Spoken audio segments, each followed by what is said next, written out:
Here's a number that surprises most people. Opening a single fast food franchise in America can cost more than a house in most states. We're talking $1 million to $2.5 million before you've sold a single burger. And here's the twist. Even after spending that much, most franchise owners don't actually own their business the way they think they do. So why do thousands of Americans still line up every year to buy into this system? That's what we're breaking down today. Across the country, people are chasing the dream of being their own boss. Franchise restaurants are sold as the safest path to that dream, a proven brand, a built-in customer base, a business model that already works. But behind the glossy franchise brochures is a financial structure most buyers don't fully understand until they've already signed the contract. Franchise fees, royalty payments, marketing fund contributions, equipment leases.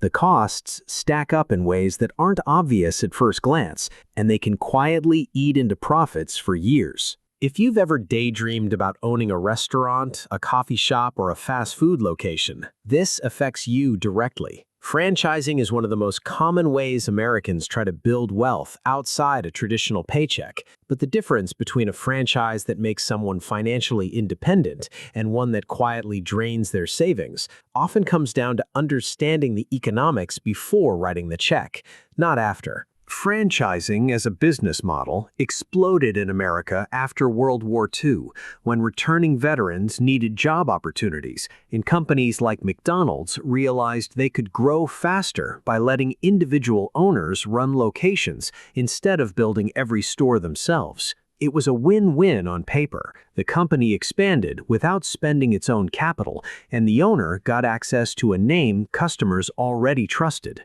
Over the decades, this model spread into nearly every industry: fitness, cleaning services, and especially food. Today, restaurant franchising is a multi-billion-dollar engine of the American economy, but the financial relationship between franchisor and franchisee has become far more complex than it was in the 1950s. At its core, a franchise is a licensing agreement. The franchisor, the parent company, sells you the right to use their brand, recipes, systems, and marketing. In exchange, you pay an upfront franchise fee, then ongoing royalty payments, usually a percentage of your revenue, whether you're profitable or not. On top of that, most franchises require contributions to a national marketing fund, mandatory equipment and supplier purchases, often at set prices, and strict operational standards you can't deviate from. So the money flows in one direction.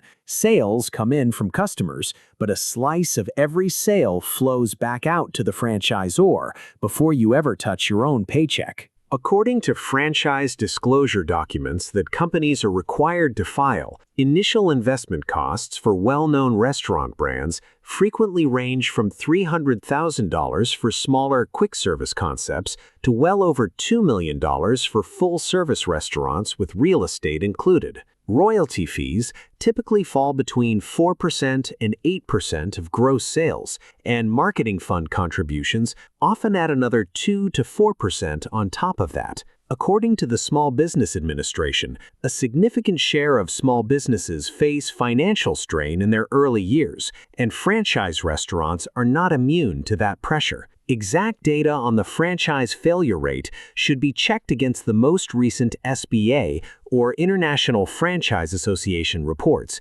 since these figures shift year to year. Imagine a couple in Ohio who saves for years and takes out a loan to open a franchise sandwich shop. Their total investment comes to $450,000, financed partly through personal savings and partly through an SBA loan. In their first year, the store brings in $900,000 in revenue, a number that sounds impressive on paper, but after paying a 6% royalty, a 3% marketing fee, food costs, labor, rent, and loan payments, their actual take-home profit is a fraction of that revenue. They're not failing, they're not doing anything wrong, they're simply learning what every franchise owner eventually learns: Revenue is not profit, and profit is not the same as personal income. But here's the part most people miss. The franchisor makes money whether or not the franchisee does. Royalties are based on gross sales, not profit. That means even during a slow month, even when food costs spike or a competitor opens next door, the parent company still collects its percentage. This creates a structural imbalance. The franchisor's incentive is to sign as many new locations as possible because each new store generates fees regardless of that store's individual success. Understanding this changes how you read every franchise pitch. The company's growth and your personal profitability aren't always the same story. Franchisors generally come out ahead in this arrangement. They collect steady royalty income with far less operational risk than the people running the stores. Well-capitalized franchisees who pick strong locations, manage labor efficiently, and understand the real cost structure can also do very well, sometimes owning multiple units and building genuine wealth.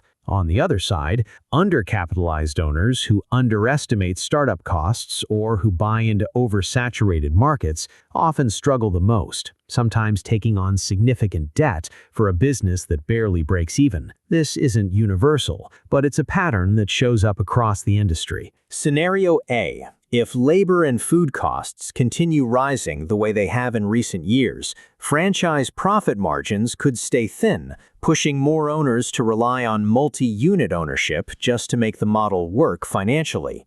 Scenario B, if inflation cools and labor costs stabilize, franchise profitability could improve, drawing more first-time buyers back into the market. Scenario C, if interest rates remain elevated, financing new franchise locations could stay expensive, slowing new store openings across the industry. These are trends and analysis, not guarantees.